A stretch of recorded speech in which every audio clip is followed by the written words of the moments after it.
Welcome to Music Forever, a podcast by the New Horizons International Music Association. I am Irene Cohen.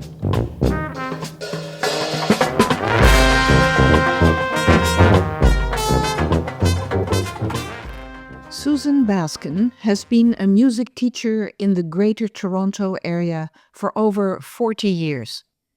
She taught instrumental music, including ORFF, recorder, concert band, guitar, and ukulele to students from JK through grade 12, until she retired in 2018 from her most recent position as head of music at Bill Crothers Secondary School in Unionville, Ontario.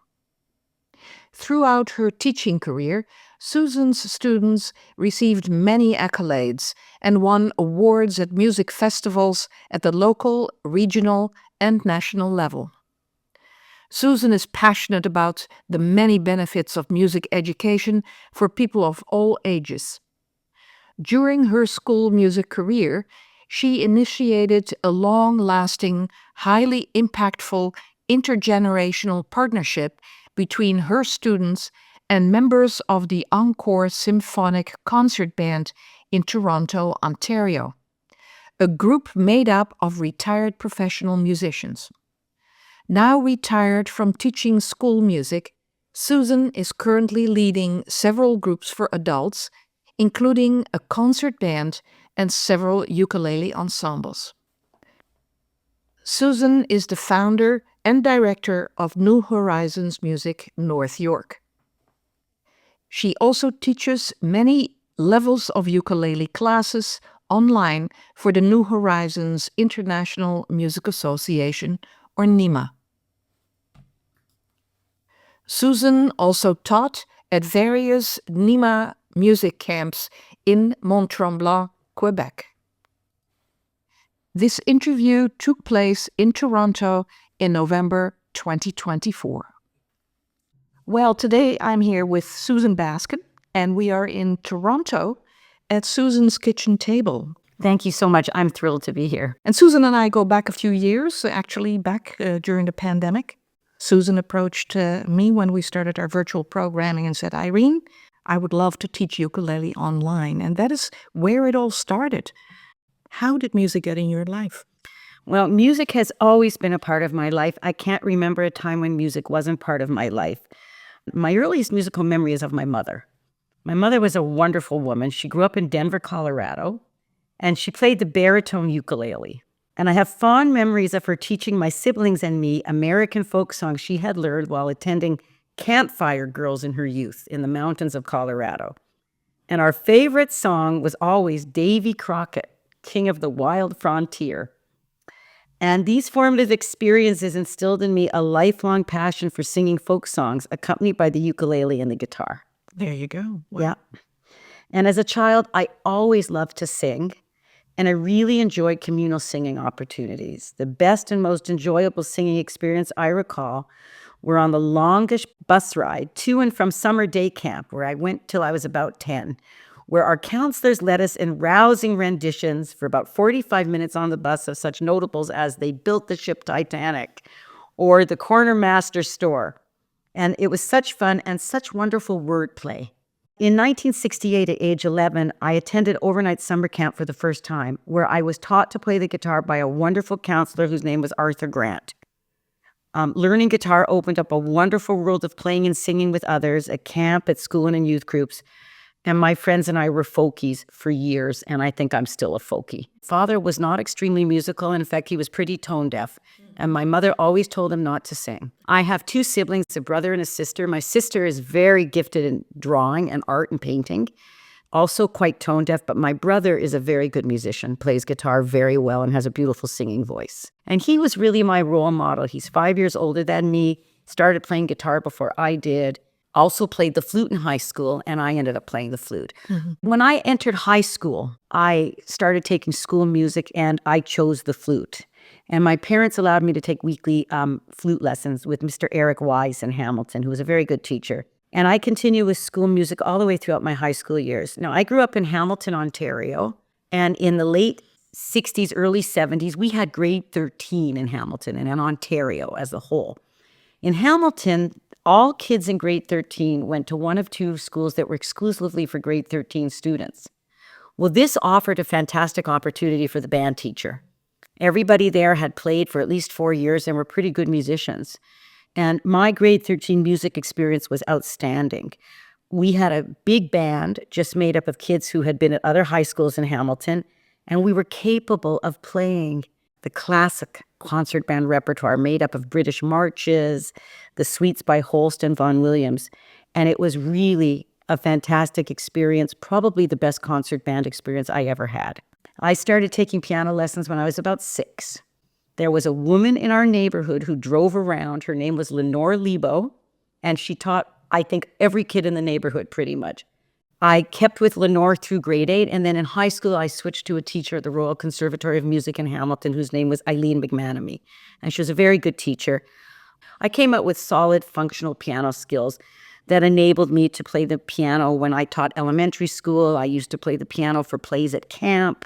I don't play the piano much anymore. My husband's a superb pianist. I can hardly get near the thing. If you think back of Lenore, whose name you obviously mentioned because Lenore made a big impression on you. She did. What was it about her teaching that maybe even today you remember or maybe even use in your own teaching? Well, Lenore was a joyful person, and she loved teaching.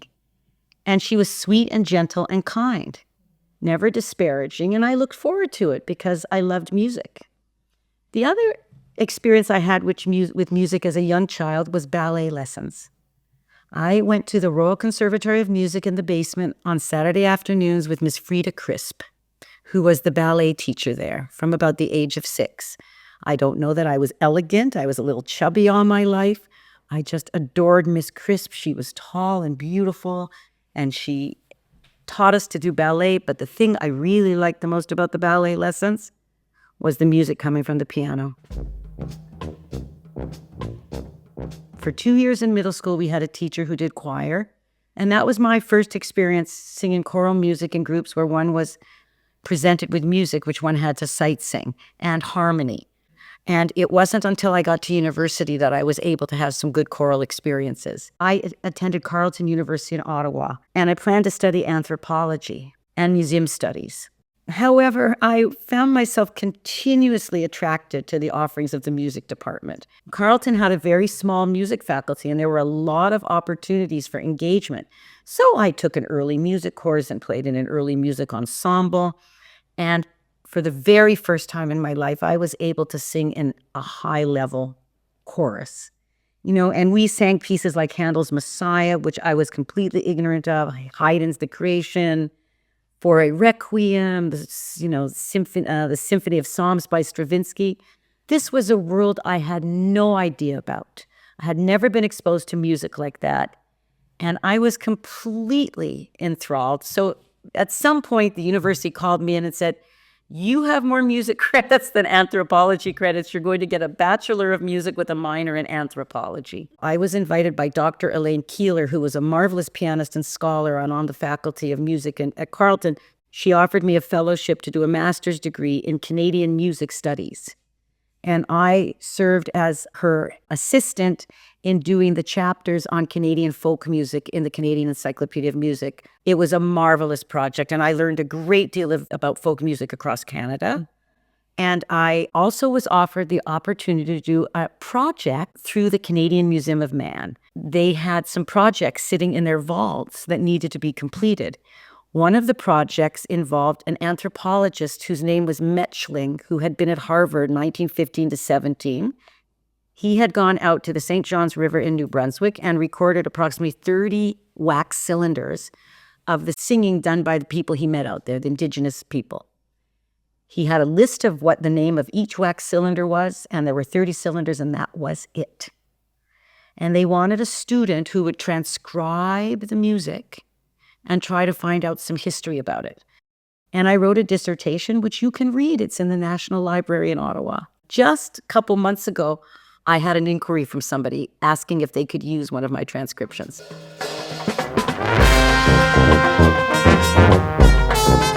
In 1980, I moved to Toronto and got my first teaching job. I ended up working at a private school called the Leo Beck Day School. It was a Jewish school. I had a pretty good background in Jewish folk music, and I worked there for 5 years. It was a great training ground, and I had a wonderful time. However, in 1986, I decided, I was getting older and a little bit more savvy, that maybe I should move into the public school system, which was opening up more. And I got myself a job with the York Region District School Board. And I was super fortunate to be able to do interesting and innovative and creative integrated arts projects for which there was funding. So I started off working in middle school years, but also taught some elementary. An example of one of the kinds of projects in middle school would be to combine the teachings of English, history, music, art, and drama, and technology together.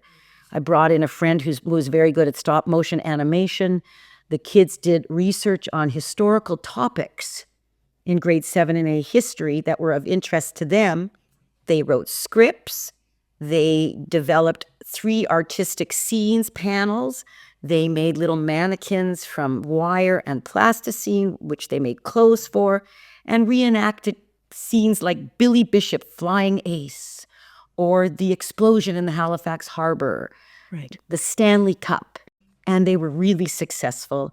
These were the kinds of projects that really thrilled me. It was integrated projects, working with community partners, bringing in artists from the community. I worked also with a wonderful puppeteer, David Powell. We did all kinds of interesting things with puppets and music and singing. We had a gamelan orchestra and did shadow puppets. We wrote the music for a famous story, using their skills in teams to create projects, which I think really is the most fantastic, real kind of holistic learning, taking math and English out of their little silos and combining everything together and learning to work with other people. When I moved to the secondary system, which of course is a different world than elementary, there were fewer opportunities. However, we still did innovative things. One of the things I had been doing since 1999 was bringing my students together with senior citizens from a band here in Toronto called the Encore Concert Band, made up of retired professional musicians and many retired music educators. The students worked with the band members. The band members served as mentors, and we would do concerts together. Terrific win-win for the seniors and the kids. And also perhaps led me towards NEMA eventually as well, having had a lot of experience working with seniors. Can't think of anything better than a 14-year-old sitting next to a 78-year-old who's been playing music their entire life and playing the same part together. So, Susan, at some point in time, you started to pursue the New Horizons band or New Horizons music path. How did that come about? In early 2017, I started to look for other opportunities. I felt like, well, I'm going to retire, but I've still got a lot of life left in me. I'm not really ready to hang up my baton yet. And I discovered that at a local music store, there was a little band that had been started by an employee that was directorless. The employee had left. They were looking for someone. So I took over the position. And I started with a small little group of people above the store, started with the first Essential Elements book, and we're still going. The numbers have come and gone. We kept going on during COVID virtually, and it's a challenge, but we're still going. And I also, post that, decided to add in some ukulele groups because I love teaching ukulele. I love playing. I love singing with other people. And as mentioned, I'm trying to build a ukulele community wherever I am. So I have a small wind ensemble and some ukulele groups. Very nice. And being a retired person, that's enough. Yes. When you are teaching adults and older adults, in which way is that different or maybe the same, teaching kids in school? Well, when you teach kids and you see them every day, the growth is faster. And kids don't take off to go to Florida and have other vacations. However, adults are more mature, of course, and there's less in the way of behavioral. However, I think it kind of evens out. At some point in time, you started to join us at our camps. Yes. And you've done the Mont Tremblant camps. And how has that experience been for you? Oh, it's been a wonderful experience. The first time I went to camp, I was also a band conductor, and that was really fun. I had a terrific time. And I also taught the ukulele as an elective and did an evening program and did the campfires with ukulele. So I had a terrific time.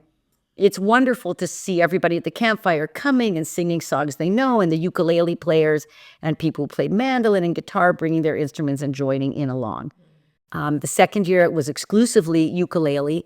And I think that it was a very important turning point for people in NEMA because those who were there probably had never heard a ukulele ensemble perform. We had a ukulele ensemble with soprano ukuleles, tenor ukuleles, some of which had lower tuned notes, baritone ukulele, bass ukuleles, and a violinist. And we produced a pretty terrific product. And I think people were kind of amazed. A ukulele ensemble is really a real thing. One of the things I've had to battle, and so has my colleague Ann Harrington, who does the beginner ukulele, is this perception by some people that the ukulele is a toy. It's not a toy. No, it's not The a ukulele is just as important as any other instrument in terms of the potential for someone to play it at a beginner to an extremely advanced level. And we have wonderful ukulele players like the great Jake Shimabukuro, who you can watch online playing extremely advanced pieces. We have the Ukulele Ensemble of Great Britain, and now the Ukulele Ensemble of NEMA.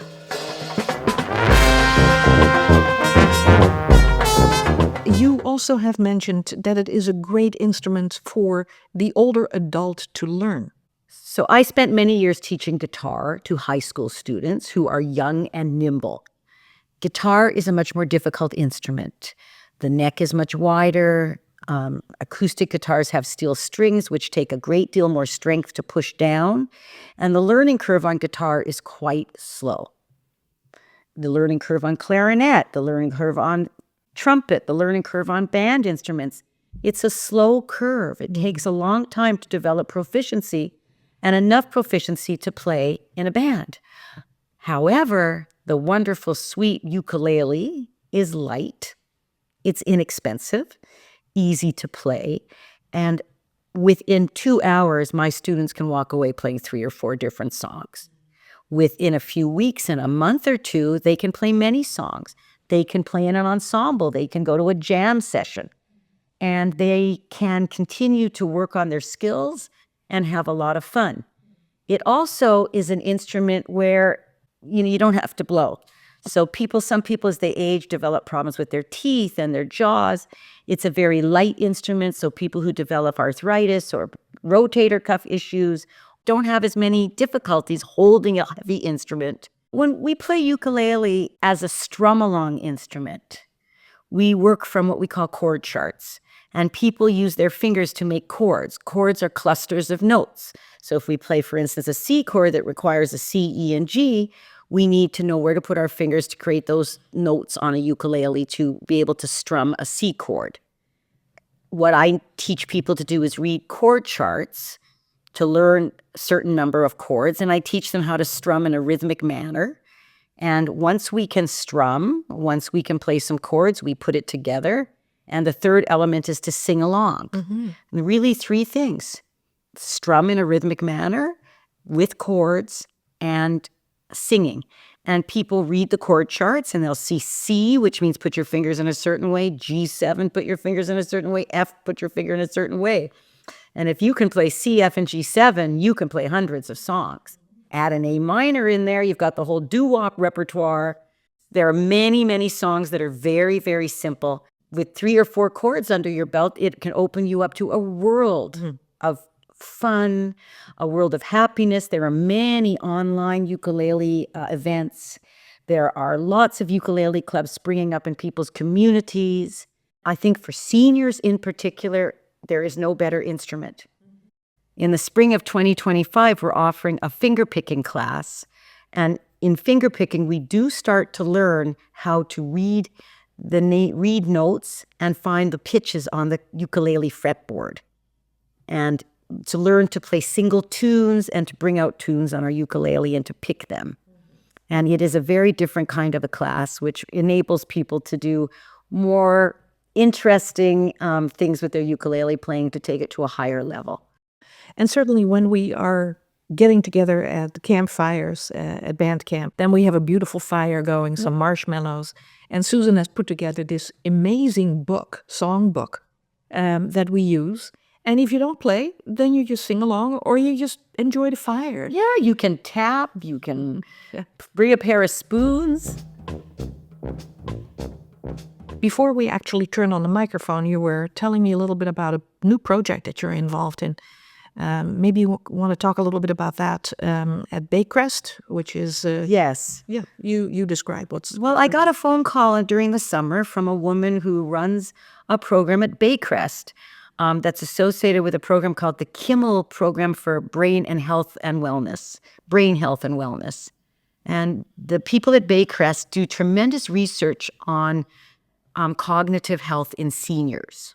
They asked if I would be willing to teach a ukulele program once a week for an hour and a half. The people who sign up for the program have to promise to be involved in research. They get tested every so often for cognitive health, and they're also tested, interestingly enough, for grip strength. So I've been coming once a week. I have 4 participants who come regularly. We've been having a blast, and I'm thrilled with their progress. If you were to speak to somebody or somebody would approach you and say, I would love to learn how to play an instrument, be it ukulele or anything else, never have or haven't done this for 40 or 50 years, where do I start? What would you tell them? If someone came to me and asked me, what instrument should I start with? Where do I find an instrument?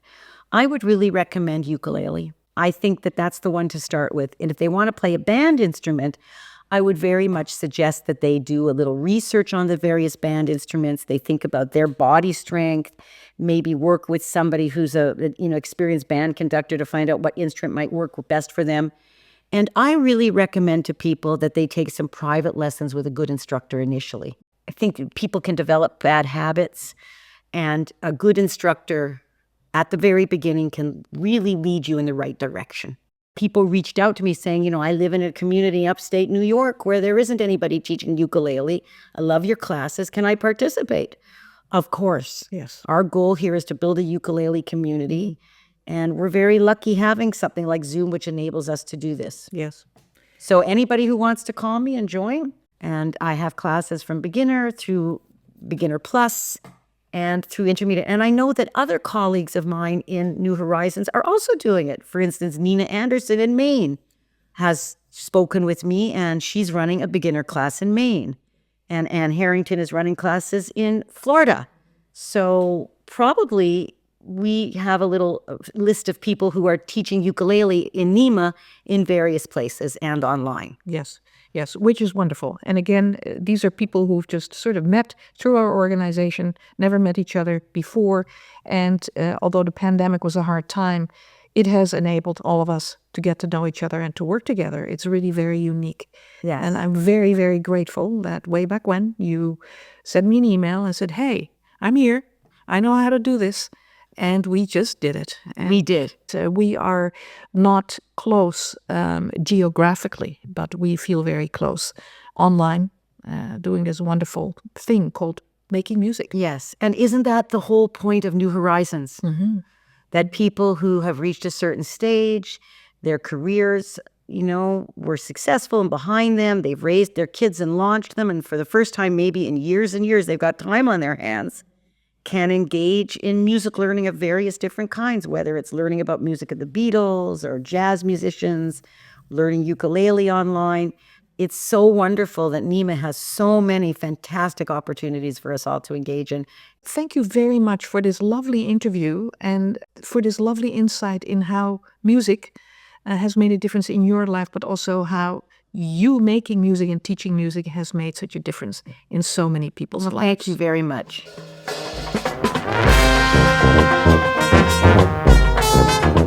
I would like to thank Susan Baskin for doing this interview. If you would like to find out more about Susan's New Horizons group, please visit newhorizonsmusicnorthyork.ca. Music for this podcast by Mary Riddle, Swag On.